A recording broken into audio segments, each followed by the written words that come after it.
Kadang ada momen di mana seseorang yang dulu selalu ada, tiba-tiba berubah jadi asing. Hari ini bilang rindu, besok udah terasa jauh tanpa alasan yang jelas. Yang bikin bingung, bukan cuman karena dia pergi, tapi karena semuanya terasa tiba-tiba. Padahal, kalau dipikir-pikir lagi, mungkin dia udah lama hilang. Cuma, kita aja yang belum sadar. Dan yang paling nyesek itu, bukan kehilangan orangnya, tapi sadar kalau ternyata selama ini kita berjuang sendirian. Hari ini, aku pengen ngobrolin tentang alasan kenapa seseorang bisa memilih pergi. Padahal, kita ngerasa udah cukup. Mungkin dari video ini, Nona bakal nemuin sedikit ketenangan. Atau setidaknya, jawaban yang gak sempat diucapin waktu Tuan pamit. Hai, apa kabar hatimu? Blank face. Pertama, keputusan itu nggak datang semalam. Nona tahu nggak? Orang tuh jarang banget bangun tidur terus tiba-tiba ngomong, kayaknya aku mau putus deh hari ini. Nggak ada yang serandom itu. Bahkan yang suka bikin keputusan impulsif aja, biasanya tetap ada proses mikirnya. Cuma kadang kita nggak sadar aja. Secara psikologi, keputusan buat ninggalin hubungan itu jarang terjadi dalam satu malam. Menurut penelitian dari University of Utah, proses seseorang memutuskan untuk putus itu butuh waktu berbulan-bulan, bahkan sampai setahun loh. Karena di kepala mereka udah kayak ada rapat kecil. Masih bisa diperbaiki nggak ya? Dia bakal berubah nggak ya? Kalau aku pergi, aku nyesel nggak ya? Jadi, kalau tiba-tiba seseorang bilang mau selesai, jangan langsung mikir, dia berubah. Enggak, dia cuma udah capek mikirnya terlalu lama. Perasaan dia mungkin udah keluar duluan. Jauh sebelum kata putus itu akhirnya keluar dari mulutnya. Bayangin aja, kayak kopi yang lama-lama dingin. Awalnya panas, aromanya bikin senyum. Tapi karena kelamaan didiemin, ya akhirnya hambar juga. Bukan karena kopinya salah, tapi karena nggak ada yang jagain suhunya. Dan itulah yang sering kejadian di hubungan. Salah satu berhenti berusaha, yang satunya masih mikir semua baik-baik aja. Padahal di dalam hati, satu pihak udah mulai ngerasa kosong. Yang bikin nyesek, proses itu sering banget nggak kelihatan. Dia masih senyum, masih ngobrol. Tapi hatinya udah nggak sepenuhnya di sana. Itu bukan perubahan mendadak. Itu hasil dari kelelahan yang nggak pernah diucapkan. Jadi, kalau suatu hari Nona ditinggal, ingat ya, itu bukan karena Tuan tiba-tiba pengen pergi.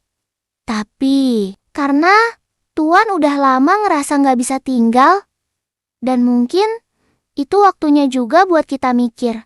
Selama ini, apa aku benar-benar hadir?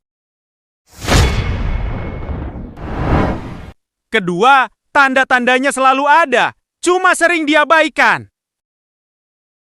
Lucu ya Nona? Dalam hubungan tuh, tanda-tandanya selalu kelihatan. Tapi entah kenapa, kita sering pura-pura nggak lihat. Padahal hati udah ngasih kode. Kayaknya ada yang berubah deh. Tapi otak kita sibuk ngejawab. Nggak mungkin dia cuma capek. Tapi capek kok tiap hari, tiap minggu, tiap bulan. Capek banget, kayak habis lari maraton tanpa garis finish.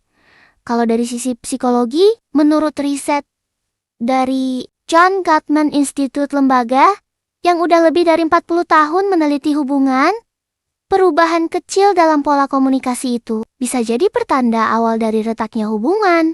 Misalnya, dia mulai sering diam, mulai ngejawab singkat, atau gampang tersinggung. Itu bukan cuma lagi bete, tapi bisa jadi sinyal dia udah narik diri secara emosional. Masalahnya, kita suka romantis berlebihan. Kita pikir, nanti juga balik kayak dulu. Padahal yang dulu itu udah lewat, dan yang sekarang udah nggak punya niat yang sama. Tanda-tandanya itu kayak hujan gerimis, nggak langsung banjir. Tapi lama-lama bisa bikin rumah bocor kalau nggak diperbaiki. Tapi ya itu tadi, kita suka cuek. Toh masih chat tiap hari, masih bilang hati-hati di jalan, masih kirim meme lucu, padahal di balik itu obrolan udah kosong. Nggak sehangat dulu. Coba deh Nona perhatiin. Dulu Tuan bisa cerita setengah jam, cuma buat ngomongin hal random, kayak rasa kopi di warung langganan. Sekarang, 5 menit pun udah kayak wawancara formal. Udah makan? Nona jawab, udah. Tuan bales lagi dengan, oke, itu bukan cuma beda topik, tapi beda niat. Dan yang paling sering bikin kita salah, kita lebih percaya pada kenangan daripada kenyataan. Kita lihat Tuan, sekarang dingin.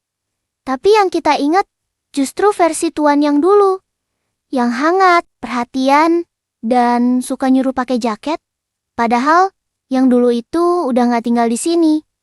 Jadi kalau sekarang mulai ngerasa hubungan kok kayak aneh. Tapi nggak tahu di mana salahnya. Mungkin tanda-tandanya udah ada dari lama. Cuma hati kita aja yang belum siap buat ngakuin. Ketiga, Tuan jarang pergi tanpa tujuan. Sekarang kita bahas hal yang agak sensitif, tapi penting banget. Tuan jarang pergi tanpa tujuan. Iya, Tuan, jangan protes dulu. Ini bukan maksudnya semua Tuan begitu. Tapi mayoritas punya pola yang mirip. Kalau Nona biasanya butuh waktu buat nangis dulu, merenung, baru pelan-pelan move on. Tuan tuh kebalikannya, mereka sering nyiapin rencana pelarian dulu, baru berani ninggalin. Dan ternyata ini bukan gosip kayak warung kopi ya. Menurut riset dari Psychology, today banyak Tuan cenderung butuh emotional landing place sebelum mereka keluar dari hubungan. Bahasanya mungkin ribet, tapi intinya gini. Mereka nggak suka sendirian dalam masa transisi. Kayak kalau lagi mau pindah rumah, mereka nggak bakal keluar sebelum nemu tempat baru buat ditinggali. Makanya, waktu Nona ngerasa, dia kok tiba-tiba berubah ya? Sebenarnya itu bukan tiba-tiba.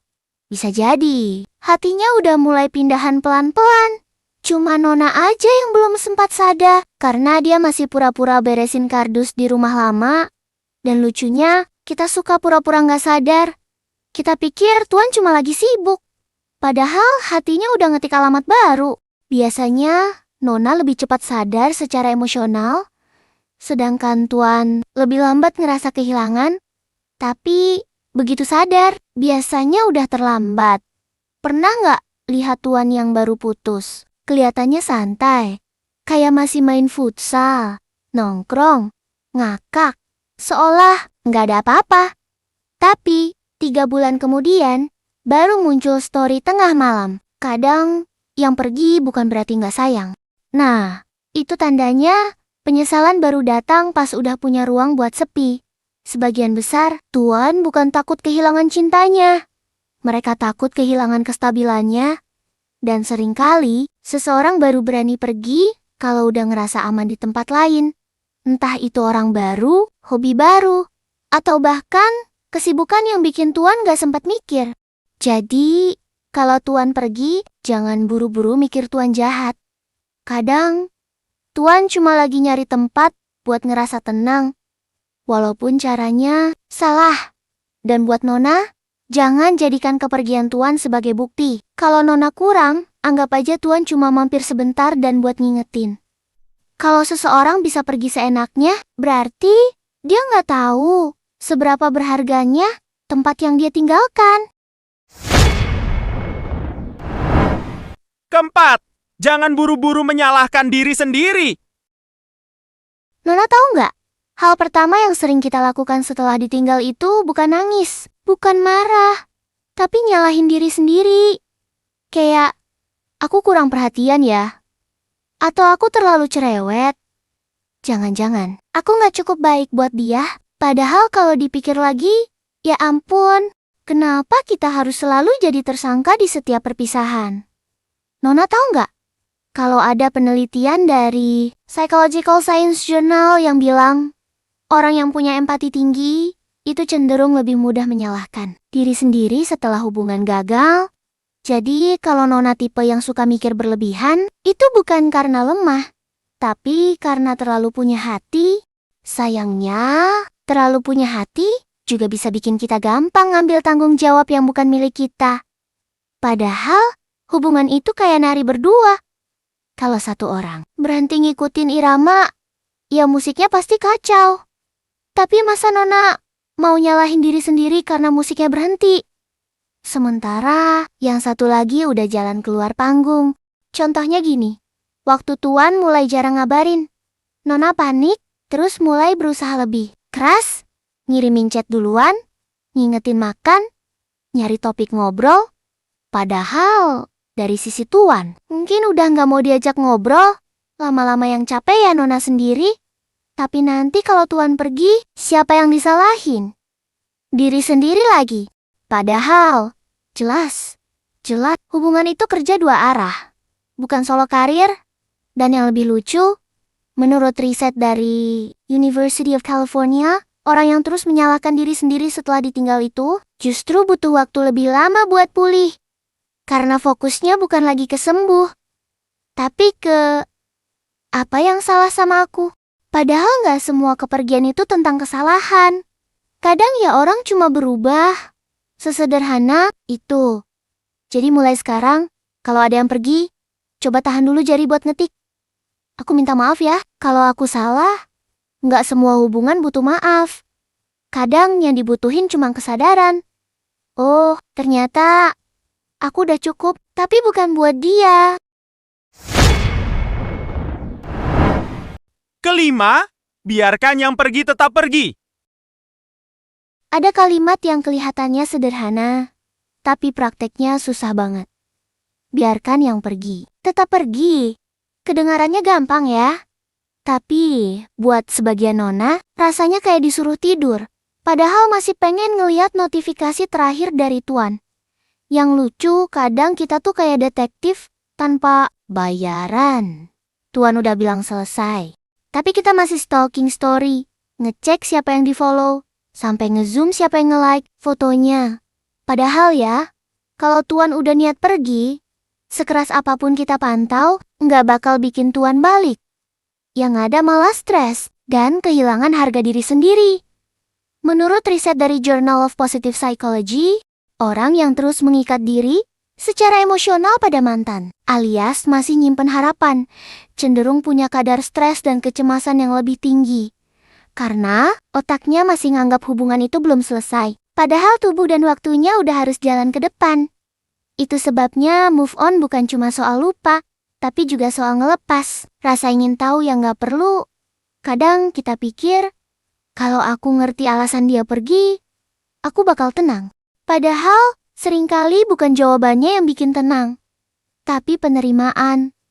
Karena, sekeras apapun kita gali, kadang orang pergi bukan karena kita salah, tapi karena memang cerita ini udah habis. Kayak baca novel. Waktu sampai halaman terakhir, kita bisa aja pura-pura nggak mau tutup bukunya. Tapi endingnya tetap nggak bakal berubah. Begitu juga dengan hubungan.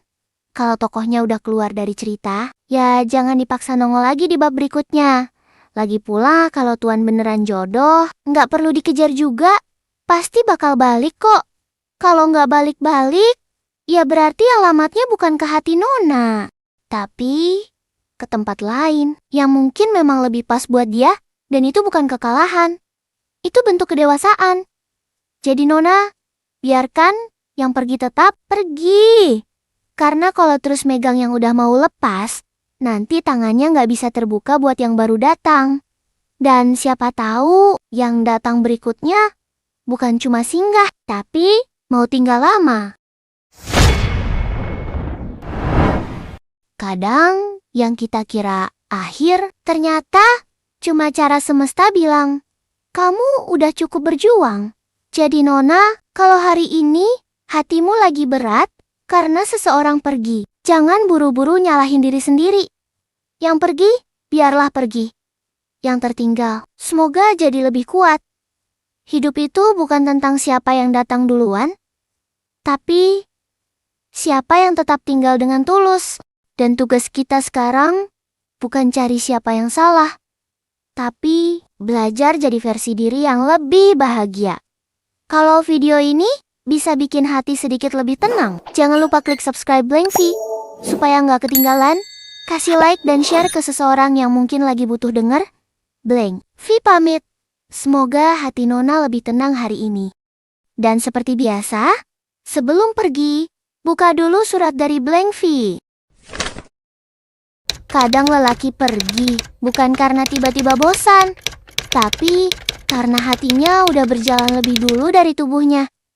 Seperti kapal yang diam-diam melepas jangkar di malam hari. Tenang, tapi pasti. Dan tugas kita bukan menahannya, tapi belajar tersenyum saat melihat layar itu menjauh.